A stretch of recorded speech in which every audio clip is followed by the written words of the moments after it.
Hey everybody, it is me, Vincent, coming to you from California.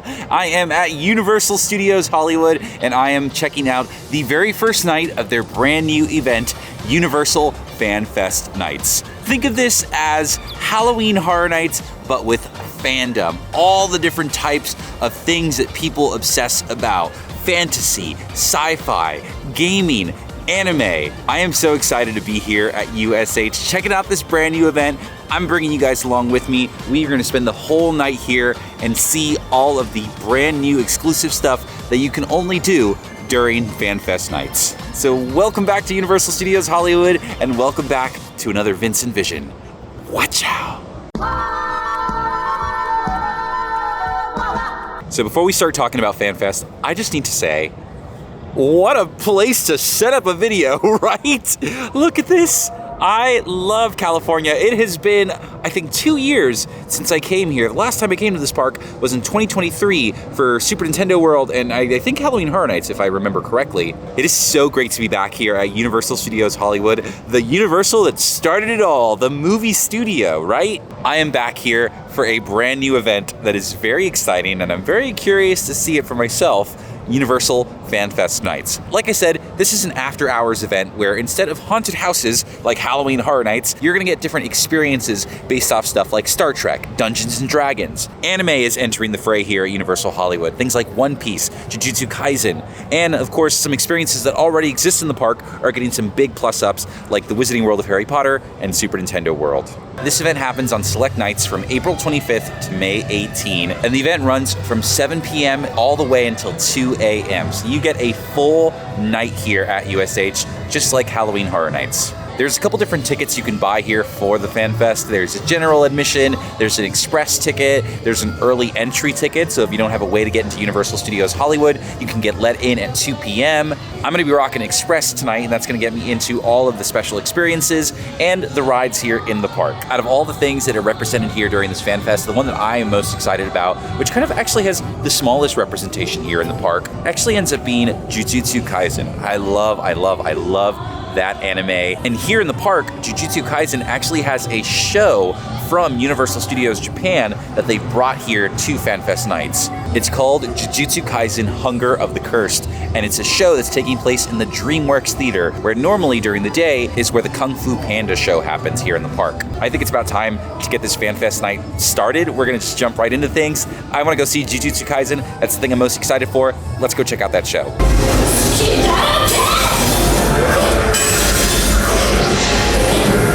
So I just did the Jujutsu Kaisen experience here at FanFest Nights, and this is very cool. This is very fun to see. This was something that they had, I guess, done at one of the theaters at Universal Studios Japan, and it really was like a copy and paste of that. In fact, it was so copy and pasted that it was in Japanese and there were subtitles, which is fine because that's how I watch Jujutsu Kaisen. It's with the subtitles. Subtitles are better than dubs, okay? You can tell it's also kind of like meant to be in 3D. And you did get some effects, like the seats moved and stuff like that, and there were like flashes of light, but there wasn't any like water or anything like that. It was very fun. It was a good first thing to see because it was kind of like a typical show here in the park. Up here in the upper lot is kind of like the anime area. There is the JJK show that I saw, but then also One Piece plays a big part here as well. One Piece is a super popular anime. There's not a ride or anything like that with them, but the characters from One Piece are out and about to meet people. They are super popular. These guys already have a giant long line. I wanted to meet one of them at least because even though I haven't seen One Piece, I still think they're pretty big characters to meet. I don't know if I'm actually gonna get to meet them. Monkey D. Luffy's line went all the way almost to the entrance of the park. So we'll see. I'm assuming they're gonna be out here the entire night, but from here I'm actually gonna keep on rocking. I'm actually gonna work my way down to the lower lot and get ready to head into Super Nintendo World. During FanFest Nights, you can meet Yoshi. This is something that anybody can do. You get in line and you get to meet the classic, iconic, green, original Yoshi. He is very cute. He's also very popular as well. Yoshi only meets once an hour, and the line is expected to fill up pretty much instantly, so you should definitely get with the attendants and try to figure out when Yoshi's showing up and try to be there at least 15 to 10 minutes before. If you want your picture with the green Yoshi, the OG, if you want to meet the exclusive secret Yoshis, you need this. This is the Yoshi scavenger hunt headband thing. You wear this, and you can see here there's different hints as to where Yoshi's eggs are. If you go up to certain team members and show them where the eggs are, they'll give you a sticker to fill this out, and then this is how you have access to the other Yoshis that you can meet here at Super Nintendo World, which I think are blue and pink. So I'm gonna put this headband on over my hat, and I'm gonna go on a little Yoshi scavenger hunt, but I'm not gonna give away all the surprises. I'm not gonna tell you where every single one of them are, just a couple of them. I have a big head, so I need to put this at the farthest possible. That should work, I think. All right, I got my Yoshi headband. I guess I should probably read this thing and see where the ones are. I did see one earlier, placed high and dry, upstairs in cold air. It's up there. High above Peach's reach, hidden from light sight, where two bros pose. Okay, I guess I'm just gonna go on the lookout and find some eggs. I was looking for high and dry. That one up there, right? Yes. Okay. Are you gonna be knighted by the egg? I would be honored to be knighted by the egg. Let's do it. All right, here we go. And egg. Thank you very much.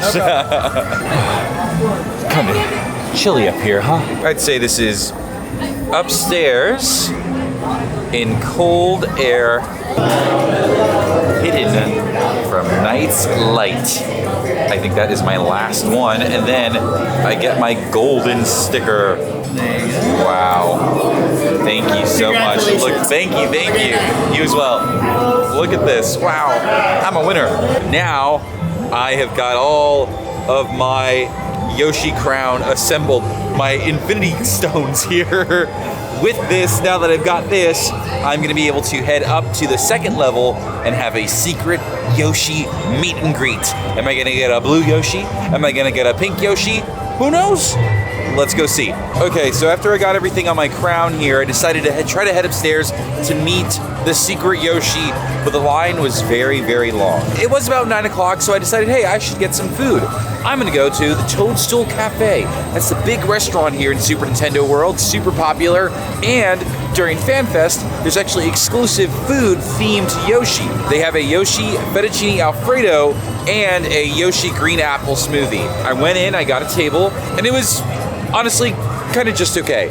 I like the green apple smoothie a lot more, but the fettuccine alfredo was just, kind of fettuccine alfredo. I think also waiting an hour for food definitely didn't make the food taste any better, if you know what I mean. So yeah, a lesson learned. Toadstool Cafe is definitely the most popular restaurant here in Universal Studios Hollywood, for good reason. It's a very good menu, but I need to start running around and do some more experiences here at the event. So I think from here, I'm gonna head over to Dungeons and Dragons Secrets of Waterdeep. Something I think is so cool about these special events here at USH is it takes you into the back lot where they actually film movies and TV shows. Though I will have to say this does look like apartments. But hey, these might have been used as apartments in a movie or a TV show.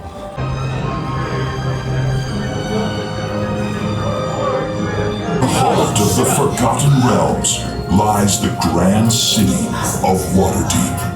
We stand as proud members of the Harpers.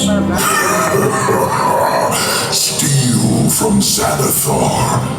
No, no, no! Disintegrate! The Dungeons and Dragons experience was very well done. This honestly felt like a Halloween Horror Nights haunted house, like you were being taken through a Dungeons and Dragons adventure. You followed these two characters, and they kind of brought the big group into the room and had this whole moment. To be honest with you, I had no idea what was going on. I was just focused on admiring all the scenery, which was incredibly well done, and that's about it. It's hard because Dungeons and Dragons has so much lore and so much backstory and so much knowledge that's involved with learning about that game that it's kind of hard to create this 7-minute experience for a general audience. I think if they put less people in the room, it would feel more personal and you could kind of get more involved with the actors instead of them just having to just do this kind of show without really involving anybody. You get organized into these 4 different classes from the game, like fighter, cleric, mage, before you get let into the show, but it doesn't really pay off, or you don't really have to do anything. Also, there's just so many people that it's hard to pull people to interact, you know what I mean? Don't worry though, because if you just go through there just to admire the sets and the special effects and the very cool puppets, I did learn one thing. that that big monster with the one eye, his name is Xanathar, and that was a very, very impressive puppet. A lot of really great special effects. Walked right on. Even with my express pass, if I didn't, I would have waited 5 minutes. In general, the crowd seemed to be pretty darn low for FanFest, and this is the first day, so maybe it's just not as busy. Any sort of like experience that involves waiting in line that's not a character has been super easy to get around to. Now, I'm gonna go check out my next FanFest experience.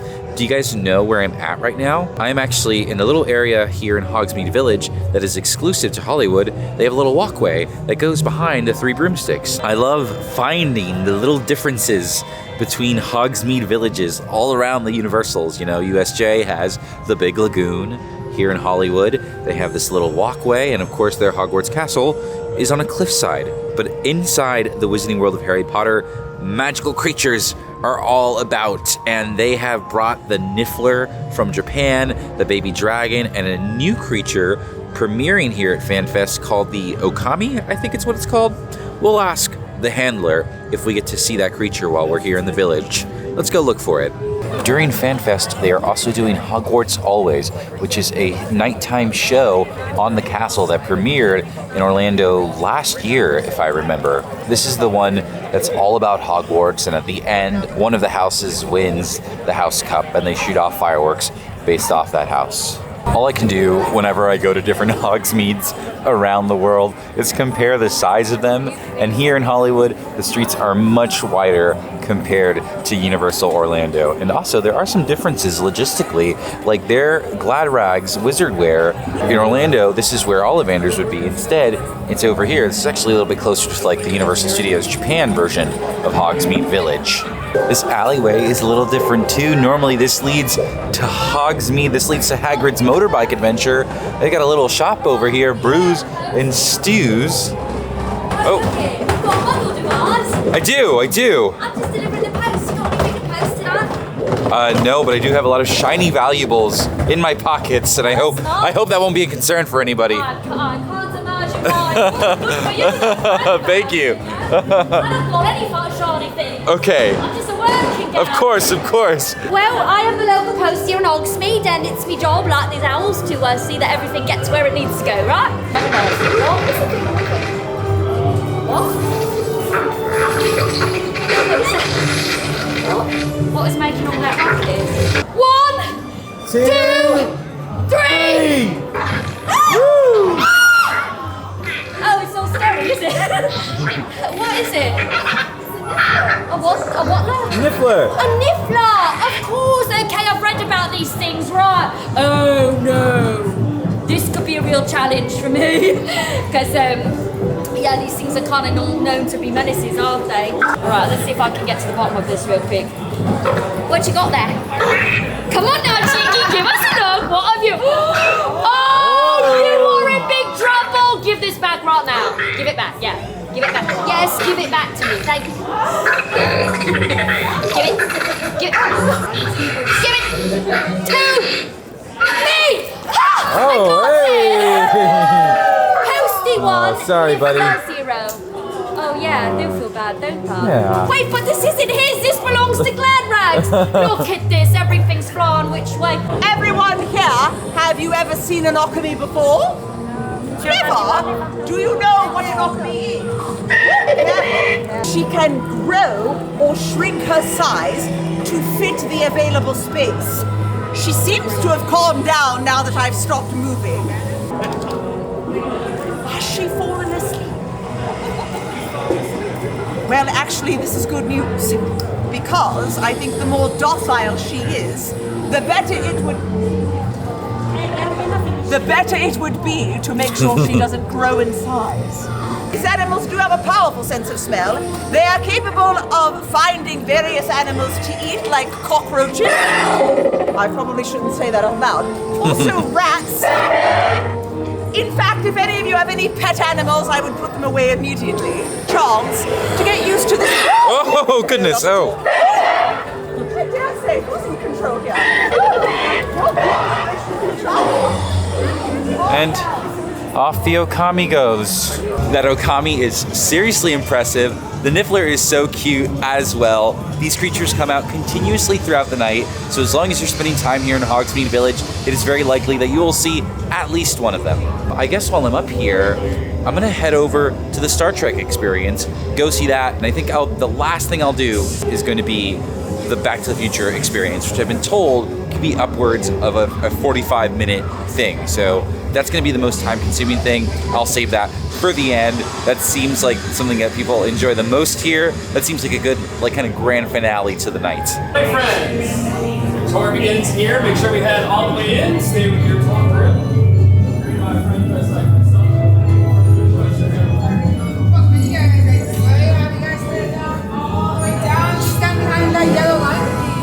Hello, welcome aboard the Enterprise D, everyone. Hello. Everyone stand by. We're gonna figure this out.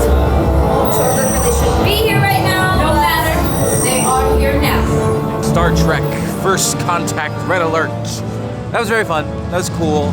It's kind of this big chaotic scene you're walking into. Star Trek is not something I'm super familiar with off the top of my head. I tried watching Star Trek, couldn't do it, but I did like the J.J. Abrams movies. This is definitely more for the Star Trek fans to feel like they're in the set of the movie. In fact, I think the big appeal of the Star Trek experience here is that the last room that you go into is the set from the Picard Star Trek show on Paramount Plus. And of course you see all the actors, and they have like the Vulcans and the, I think Klingons. I think that girl, the blonde woman with the forehead, I think that was Klingon. But it's cool. Like, it was great. It was like a show. I think the set dressing lends itself more to Dungeons and Dragons. There was a lot more set and decorations and things like that. But also, there's only really so much you could do with Star Trek. It's very sterile and very clean and modern, right? The only thing left, I suppose, is Back to the Future. I'm gonna head over down to the studio tour. That's where you go to get onto the tram to head over to the back lot where Back to the Future Destination Hill Valley happens. Oh my god, it's Mortal Kombat. Are they gonna do a Mortal Kombat Fan Fest next? Where you can rip the spine out of a team member? Oh my gosh. Anyway, let's head over there now.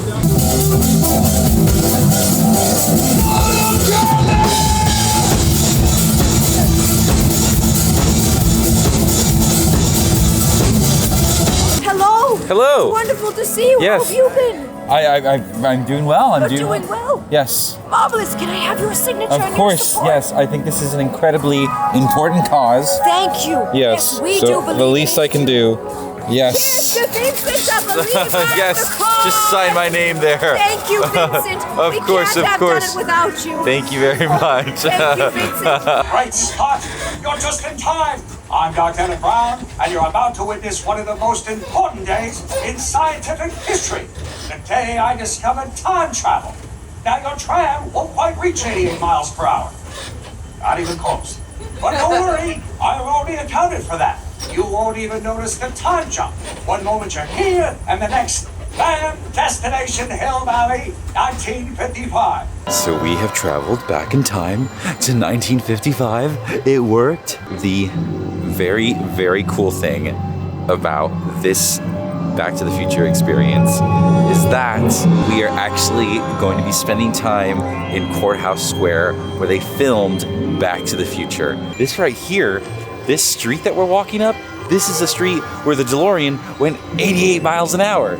And, well, where they filmed the scene where it went 88 miles an hour and went pew, out that way. I mean, it's pretty cool to actually stand here down the street. But look, I can see Hill Valley over here.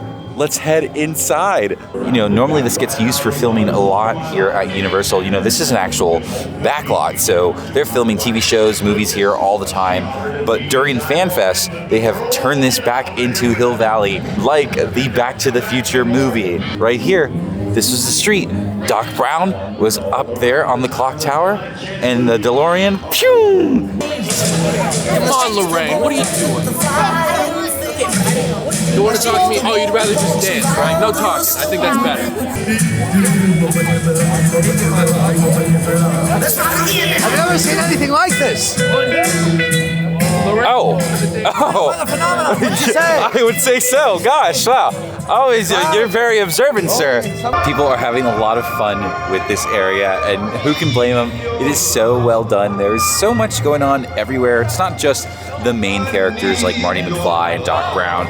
You know, there are side characters from the movies, performers all around, and they have a really great photo up where it is the DeLorean, and they actually have Einstein, Doc Brown's dog, that you can line up and take a picture with as well.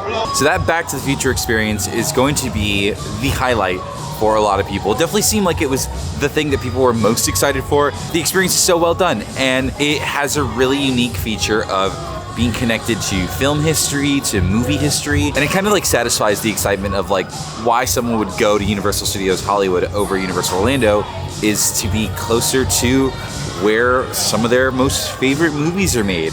And people love Back to the Future, and you come here to FanFest nights and you get to visit the set of Back to the Future. You get to walk on the ground where the DeLorean stood. It was so awesome. All the performers did great, and you got to watch scenes from the movie play out. You kind of, you know, you couldn't just like stand in one place and everything would happen.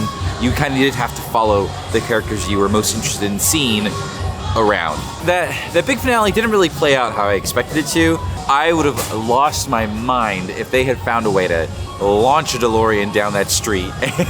But obviously you can't do that every single night, however many times they do that show. Instead, what you get is a big projection on the courthouse, and lightning's supposed to strike. Like, I've seen videos where it's like a firework. It didn't happen on ours, it's just a glitch. Honestly, this point of the night, I don't really care. You know, the experience was great, and I think this is a really, really great first year for this event. I love the idea of this event growing, and they can keep things that were really popular like Dungeons and Dragons and then switch things out that maybe didn't do so well or were not as exciting.